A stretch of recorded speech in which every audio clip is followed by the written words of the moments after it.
The Lord be with you. And with your spirit. A reading from the Holy Gospel according to Saint Matthew. Glory to you, Lord.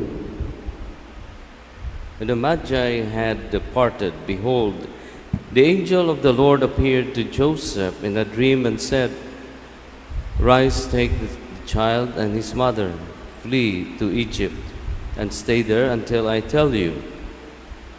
Herod is going to search for the child to destroy him.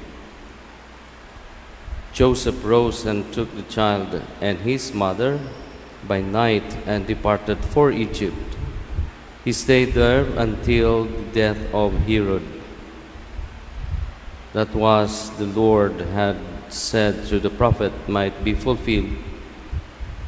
Out of Egypt I called my son. And Herod realized that he had been deceived by the Magi. He became furious.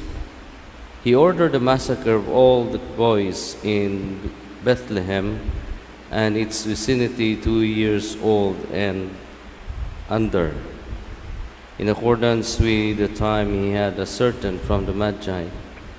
Then was fulfilled what had been said through Jeremiah the prophet. A voice was heard in Ramah, sobbing and loud lamentation.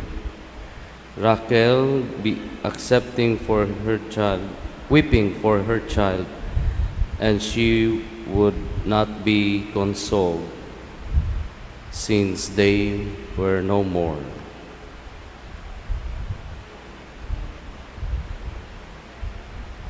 Brothers and sisters, the Gospel of the Lord. Praise to you, Lord Jesus Christ.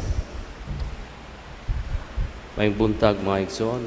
Merry Christmas. As the incarnation was fulfilled in the world, His light shone to the world darkness. Darkness did not overcome the light. So the birth of Jesus gave birth to the world, especially those who have seen the light. And it's not easy to accept light, especially if those who are in darkness are at home with darkness. Diha sa atong pagpakasala, kung murag para nato, murag di nata guilty, kung naay musulti nato about sa atong mga sala, para nato murag dili maayo, no? It's always a contrary feeling, especially if someone will tell us about our sins. Karon, minus naman kayo ang mga umpisal about abortion. I don't know why. Siguro accepted na sa kalibutan ang abortion, mga ginana. Wata kay bao, seldom na lang kung makadungog o confession about, which is rampant naman kayong abortion. Accepted na siguro.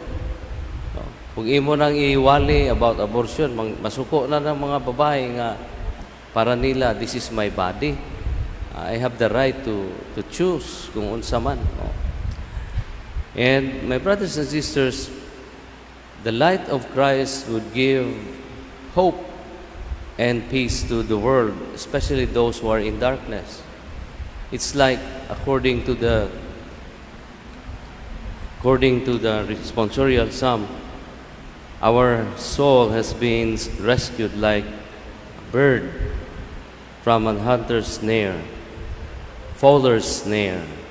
A fowler's snare here, the metaphor is the clutches of Satan, no?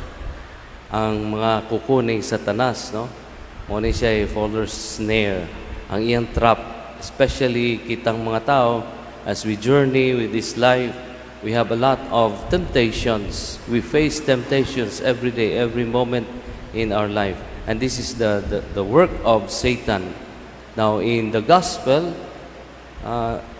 Herod, the great king, or not necessarily king, but a great person or politician in the time of Jesus' birth, was so furious when he was uh, deceived by the Magi, and he was insecure of the birth of a coming king according to the Messiah, to the Magi. So he ordered the massacre of children in the vicinity of Bethlehem. But I would not argue about this, if it is historical or not. Kay, there's no other document that proved that there was really an event, that there was a killing or massacre of innocent children during the time of the birth of Jesus. Only in Matthew, dinhi lang na madunggan sa Ebanghelyo ni Matthew about the killing of innocent children. And we may not say, dili lang tamuingon nga, di po na siya historical, since it is written in the Gospel of Matthew. Di po tamuingon nga, dili na siya historical. So, what we have to do here, brothers and sisters, for the sake of our reflection the day, is that the birth of Jesus would bring insecurity for those who are powerful, they are rich, they are sinful, and Herod was used by Satan to kill the innocent. Out of his insecurities, sa iyang kaugalingon, iyang gipapatay ang mga. And probably, my brothers and sisters, it is now for us to reflect that in our time, there are plenty of Herods in our time. There are modern Herods in our time. Usa lang is technology. Modern technology now influences the behavior of our children. Ang mga batanon ron exposed na kayo sa mga modern technology. Sometimes they don't even follow their parents anymore because of the influence of modern technology, computer, laptop, and iPhone or cellphone. Lingaw na kayo sila dito. And in fact, lahi na ang ilang behavior karon kaysa mga behavior atong mga bata during the 60s and mga 50s. Karon ang mga bata lahi na kayo. They don't even follow the word or the voice of their parents. Lahi ang ilang behavior. And so, like Joseph now in our gospel, by the dictate of the angel, said, escape to Egypt. Dada ang bata ug ang iyang inahan ngadto sa Ehipto. Because the Herod plans to kill the child, to destroy the child.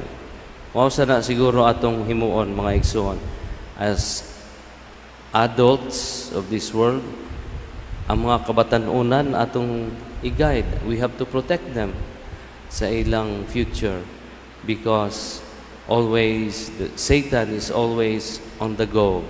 It's always have this cunning ability to destroy innocent people, innocent children. So therefore, brothers and sisters, una, are we the tool of Satan to destroy the innocence of others? Or are we like Joseph, being dictated or asked by the angel to protect and secure the innocence of children? Please stand.